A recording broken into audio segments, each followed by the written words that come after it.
මේ රටට වෙච්ච අපරාධයන් පිළිබඳව අපි කනගාටුව පළ කරනවා.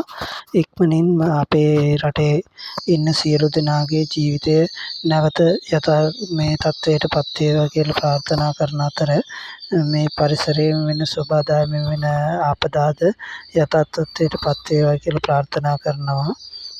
තවමත් තැන් තැන්වල ඉන්න කට්ටිය මුදා ගැනීම වල අපේ යුද හමුදා සෙබළුන් සහ නාවික හමුදා සෙබළුන් ගුවන් හමුදා සෙබළුන් ඕන මුදවා ගැනීම වල නිරත වෙලා ඉන්නවා.